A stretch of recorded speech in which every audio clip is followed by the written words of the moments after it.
We're going to take a closer look at just the end of it, and I apologize that the picture got cut off. I couldn't fit it into this in the space that was given. I couldn't fit the picture there. There is one part that I couldn't find a photo of either that I'd like to read. I want you to listen to carefully, and then it'll be the slide that I'm reading from. And I want you to know that when I'm reading all the time, I'm using a whole bunch of reading strategies. Even though I'm reading this, I am visualizing. Even though there's pictures right in front of me, I still visualize my own pictures in my head. I hope you do too. I inference as I'm reading, and from what I inferenced about Martin Luther King was one that he was super, super smart because he went to college when he was 14. And then I also inferenced that he actually is someone who can handle a lot of pressure, if that's the right word, because he went to prison and he had his family sometimes threatened and everything, and he still focused and stayed with what he thought was true and did what was right. As I read, I always question and I always wonder, as you know that I stop and do that all the time. And then now what we're doing in this passage is for you to listen and think, what is important for the reader, you or the listener in this case, to understand and remember from the text. So listen to this part carefully, and then I'll get to the last part that you are looking at the screen. In my life, people tried to tell me I wasn't as good as they were just because of the color of my skin. When someone hurts you like that, it can be tempting to hurt them back. You must refuse. When someone shows you hate, show them love. When someone shows you violence, show them kindness. To reach our goals, we must walk the path of peace. We must lock arms with our brothers and sisters. We must march together. Okay?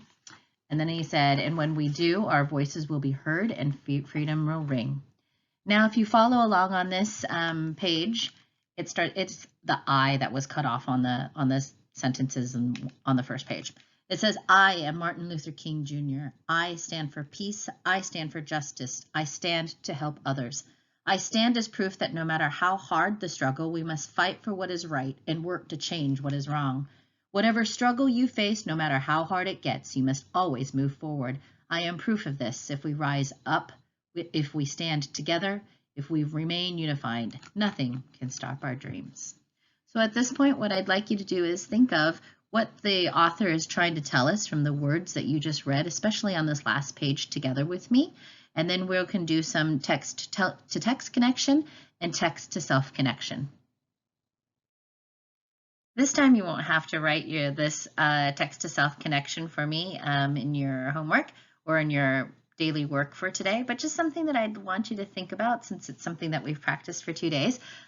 So what do you think is the most important thing to understand and remember? That one you're going to have to hold under your head, of course. And what does this lesson mean to you? How can you use it in your own life? Think of that connection so that we can then go on to the next step. What do these texts have in common? Why did Miss Lee choose these 3 people? Why did this Brad Meltzer, the author, why did he write about these people? So what message or lesson is in each of these books? What do they have in common that way? What do the characters have in common, and what can I learn from all of these books? I think there's a theme or a lesson for me personally in all of these books to know that when it comes to fighting for what is right, it's going to be hard and it's going to be difficult, but it's also going to be worth it. And I don't just do it for myself, but I do it for those around me too. If I can help other people, then I sure as best do that as well. I want to kind of hear your thoughts. I want to hear what you're thinking, what you're feeling. There's a lot going on in America right now.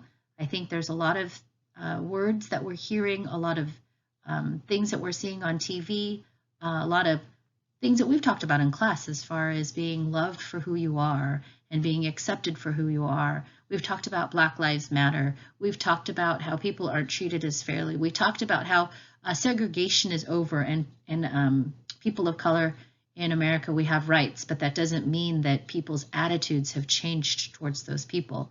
And we know that people are still being treated unfairly. So what do we do?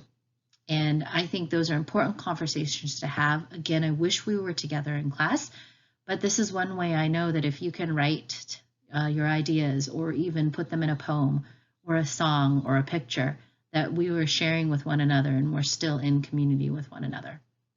So I would like for you to really think of these things and let me know, what do these texts have in common, whether it's the message or the lesson or the characters, and then what can you learn from them?